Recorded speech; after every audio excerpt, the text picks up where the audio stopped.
During Japan's feudal era, winters could get brutal.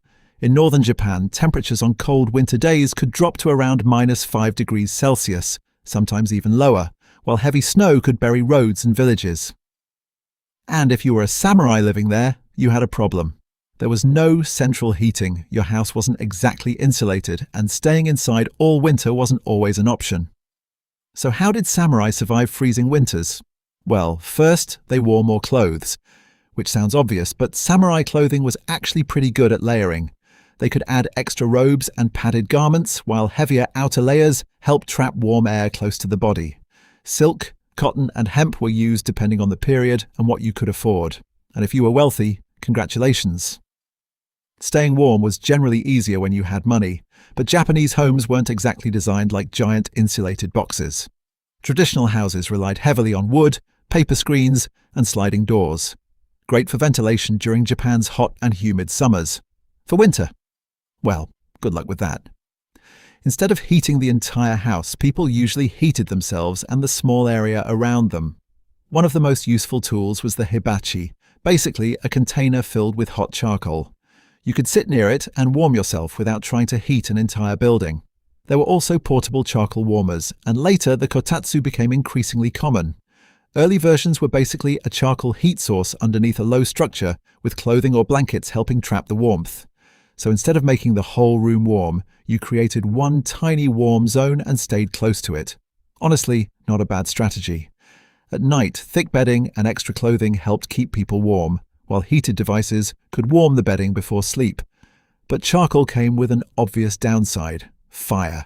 Japanese cities were packed with wooden buildings, so an unattended flame or hot coal could turn into a much bigger problem very quickly. And winter didn't mean samurai could just stay home either. They still had duties. Some had administrative jobs, some guarded castles or residences, and others travelled with their lords. Outside, heavier clothing, straw raincoats, hats and footwear provided extra protection.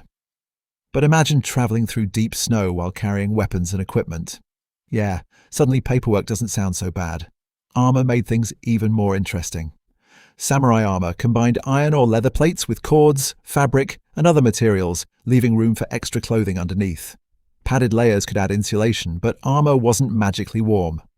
Metal gets cold, snow gets wet, and carrying heavy equipment through freezing conditions could drain your energy pretty quickly.